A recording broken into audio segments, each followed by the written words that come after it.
السلام علیکم ورحمۃ اللہ وبرکاتہ. الحمد للہ رب العالمین والصلاۃ والسلام علی سید الانبیاء والمرسلین وعلی آلہ واصحابہ اجمعین اما بعد. بسم اللہ الرحمن الرحیم. صدر محترم حکم صاحبان اور سامعین و سامعات، آج کا موضوع ہے صفائی ستھرائی کی نظافت و طہارت، جسے ہندی زبان میں سوچتا اور شدھتا کہا جاتا ہے. البتہ عوامی سطح پر اس کو صفائی ستھرائی کے نام سے ہم جانتے ہیں. یہ زندگی بنائی و جیون کے لیے ویسے ہی ضروری ہے جیسے کھانا پینا. اگر انسان گندگی میں رہنا شروع کر دے تو زندگی اجگن بن جائے. کہا جاتا ہے کہ غریب ہوا بن جاؤ لیکن گندا مت بنو. اور حقیقی بات یہ بھی ہے کہ انسان کی فطرت و جبلت میں یہ بات ڈال گئی ہے کہ وہ نفاست و طہارت اور پاکیزگی کو پسند ہے اور ناپاکی و گندگی سے دور ہے.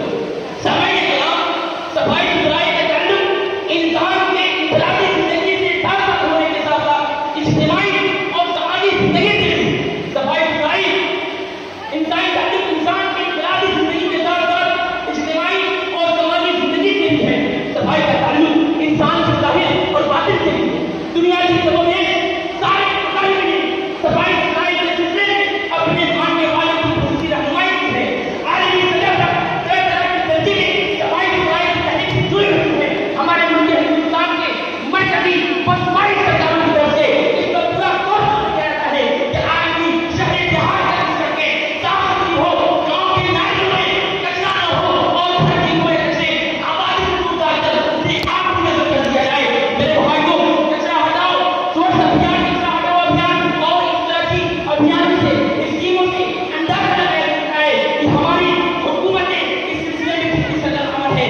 ریاست بہار کے وزیر اعلیٰ عالی جناب نتیش کمار کی جانب سے لائی گئی جہیز کے خلاف تحریک اور شراب بندی کے تحریک سے نافذ کیا گیا قانون بھی دراصل میری نگاہوں میں نافذ ہے.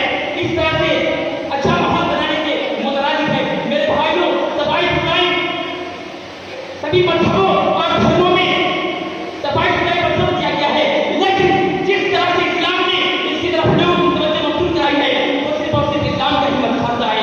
اسلام نے صفائی ستھرائی کی اہمیت پر بہت زور دیا ہے، لیکن آج مذہب اسلام کے ماننے والے صفائی ستھرائی سے بہت پیچھے ہیں.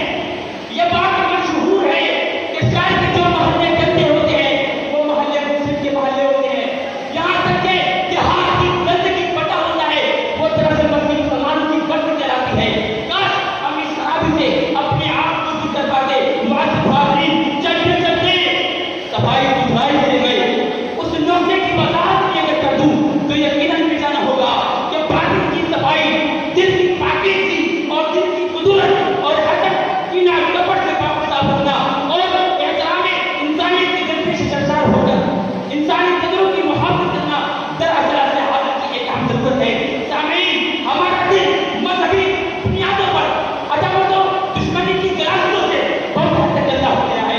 کاش مسجد میں بیٹھنے والے اہل علم سے باریکی پر دھیان دے کر اس باطنی صفائی ستھرائی کی تحریک کو اپنا مشن بنائے. آخر میں اس شعر کے ساتھ اپنی بات کو ختم کرنا چاہتا ہوں کہ صفائی سے انسان انسان ہے. صفائی سے انسان انسان ہے، جو کرتا نہیں اسے وہ حیوان ہے. السلام علیکم ورحمۃ اللہ وبرکاتہ. واہ، کیا بات ہے جناب.